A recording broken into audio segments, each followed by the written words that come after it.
Okay, so Sure, yes. I'm happy to introduce Nikolai Orlov, our alumni, and he is an example of a very successful graduate from Russia. Okay, so Nikolai, can you introduce yourself to us? Sure. My name is Nikolai. I'm a first year student at the University of Guelph at biochemistry program. Mm-hmm. So tell us, where are you coming from? So I'm from Russia, to be precise, from Yaroslavl.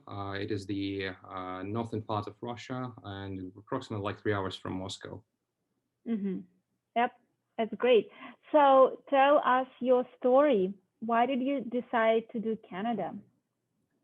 So Canada was an option for me because, well, compared to other countries like the United States, compared to Switzerland, and compared to other European states, Canada was an English-speaking country. This is in the first place, and second of all, it was relatively easy to get into university compared to USA, and then get to work after to gain some experience in that sphere.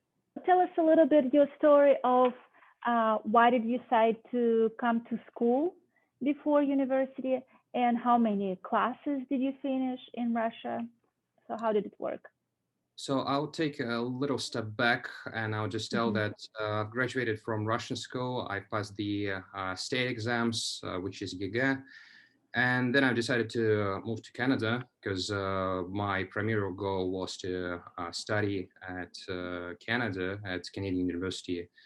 And basically, I have to mention that there are two types of application to university. So there is one-on-one application, um, which primarily takes into consideration all Canadian students and Canadian students. I mean by the Canadian students that people who don't necessarily possess a Canadian citizenship, Mm-hmm. but those who are studying in Canada and studying in that system in this environment. And as far as I remember, it was at 105 or 102, so an international application. International application takes longer Mm-hmm. for universities to, well, give you a feedback of whether you're suitable for them or not. And it's just more expensive. So Mm-hmm. you have to pay money for application in Canada. Mm-hmm. Mm-hmm. Mm-hmm. So international students pay much more for applications than Well, local.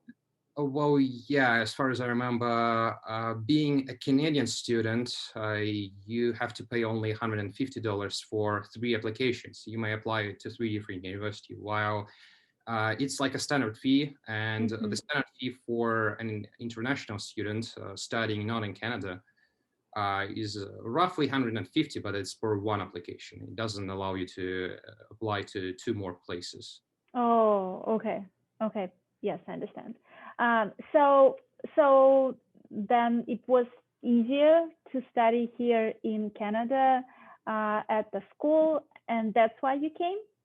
Like, did you feel any difference that it somehow helped you with entering a good university?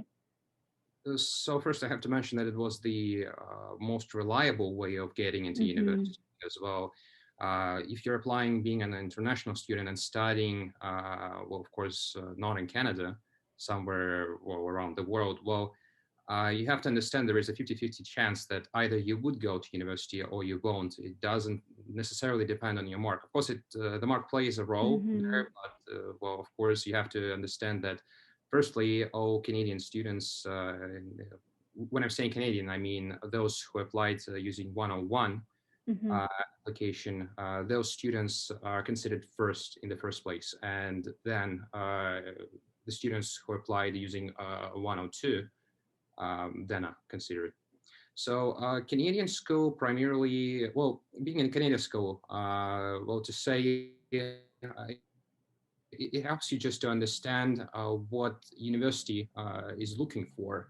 So you have to understand, of course, that when university receives request from a student to be part of the university and to be a proud student of that university, that university basically views this as whether a student knows the program, whether a student is ready for first course, because the Mm-hmm. well, I bet in every university around the world, the first course is well, basically a repetition or a Mm-hmm. review of like grade 11 or grade 12 Oh, mm-hmm. in, in that case. So yeah. Mm-hmm. So how do you feel that, so, okay, how did it work? You came here to Canada, and then how did you know which subjects to choose? Because you get to choose your own subjects. How did you know which ones? Yeah, so well, firstly and primarily, you have to understand whom you want to be, because well, no one Mm-hmm. will help you with the profession you want to choose, because well, no one knows whom you want to be in that life. So you have to take your own efforts and well, take the decision, and then of course, well, that really just it, and then you're gonna know what subjects you have to chase you have to choose for. Basically, if you're going to science, you have to pick like either biology, physics, or chemistry, two of Mm-hmm. those subjects, Mm-hmm. plus mathematics, because mathematics is a requirement, I bet, for every program with Mm-hmm. minor exceptions. And well, I bet that's it. So if you know who you want to be, you might always ask a guidance counselor for help to apply to university, and he definitely are going to tell you which subjects is a requirement for the Mm-hmm. program. So did you feel like that year really helped you a lot with the success at the university with studying, or you pretty much already knew everything from Russian school? Well, I would rather say, in terms of mathematics and in terms of physics, Russian school is comparable to Canadian, because well, Mm-hmm. pretty much the same. Well, with minor exceptions. In the case of chemistry, I was really surprised because chemistry was my premier subject, in Mm-hmm. which I put a lot of efforts in studying. And Canada will surprise me with their approach in chemistry and with some amount of topics which we don't cover in Russian school. So Oh. I have to say that in international system, I mean, primarily in Canada and USA and the West system, the most important thing here is to understand the theory and the fundamentals of the theory. So in Russia, and I bet in many other countries, so basically, in terms of chemistry, if you do understand somewhat from the fundamentals of chemistry, for example, you know, well, the ions have like no charge, they are neutral, and like cations have like a plus charge. But if you don't know why that happens, you won't necessarily well understand the chemistry in the future. So Canada Mm-hmm.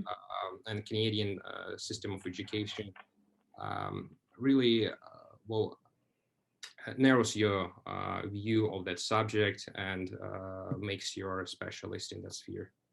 Mm-hmm. Mm-hmm. So that was good. Yeah. Um, okay. And what about language wise? Was your English language as good when you just came to the school, or did it skyrocket? So how did it work for you? So I've been studying English from grade two in Russia. Mm-hmm. So basically, I've been studying. At the moment I came to Canada, I guess I've been studying like 9 years, 10 years of the English language. So I won't necessarily say it skyrocket, but I've definitely saw some improvements in that. Well, because well, you basically have to well, while studying you are going to learn some scientific well, literature. I mean, you're going to read some scientific literature, and your Mm-hmm. vocabulary is going to enrich by itself. Mm-hmm. Mm-hmm. Yeah, yeah, the specialized. Okay, so do you mind sharing the costs for university? And we know that it can be pricey. So if that's okay with you, can you tell us how much are you paying for tuition? And then if you received any scholarships, and then would you receive the scholarship if you are applying from abroad without studying in Canada? Okay, again, I would start like well, to begin with, I would like to say that if you're applying from abroad, I'm not 100% sure, but I bet if you're applying from abroad, you won't receive a scholarship in the first Mm-hmm. place. So how did it work for me? So I've maintained, well, cannot say pretty high average, but well, some decent average of 89%. So just a step back. So Canadian system is from 0 to 100%. So the grade may be like 0, 100%. So I've maintained all my subjects, the average of all my subjects around 89%. And um, with an invitation to university, so university sent me their letter of invitation. I received a scholarship of, so it was the entrance scholarship of 5,500 in during the first semester, and then it reduces to 400. So, well, approximately, if you're going to consider 4 years of studying at university, you're going to save like around $20,000, like for the whole. Again, I won't necessarily say you cannot gain those benefits applying internationally, but most certainly not that much. Of course, you may receive a scholarship later on, so you might basically go to university and show basically your knowledge there, and if it's going to be successful, you're basically going to receive not necessarily the same scholarship, but somewhat benefit from that. Yes. So let's do a quick math. So you paid for the school around 30,000 Canadian dollars, all inclusive. Is that correct, or a bit more? I bet it was a bit more, and considering the fact, yes, considering the fact, yes, I bet I've been there for a year. I bet it was around like 35. So yes. Okay, 35, and then you gained in scholarship to university altogether 20,000, which only makes it 15,000, right? So you pretty much overpaid 15,000 for making sure that you enter this great university of Guelph. You know, something that you probably would find difficult to do if not without coming to Canada. Well, I bet it is. Well, well, I wouldn't say that I knew about this. So there was just a surprise for me that I received a scholarship. And again, you have to understand that even studying in Canada, you won't necessarily get that scholarship. It really depends on your average. Yeah. It really so it's depends. Good for good students like you, yes? So tell me about this grade point average. Is it for every subject that you take, or just for some select subjects? So the average consists of all your subjects divided by their number. For example, even if you take like 10 subjects, then it's based on 10 subjects? No, only the required courses. So only the required. Yes, so if going to biochem and the physics is required, you won't gain any like additional grade or any additional to your average if you're choosing economics or something like this.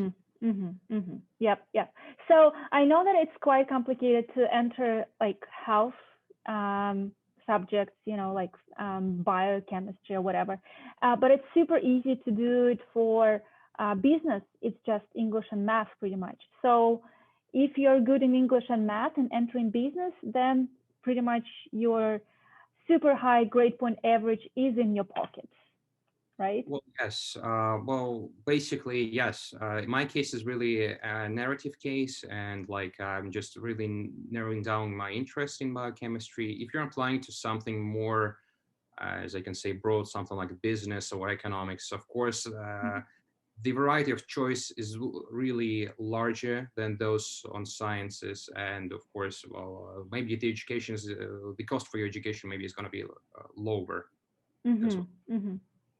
Yeah, it's good to know.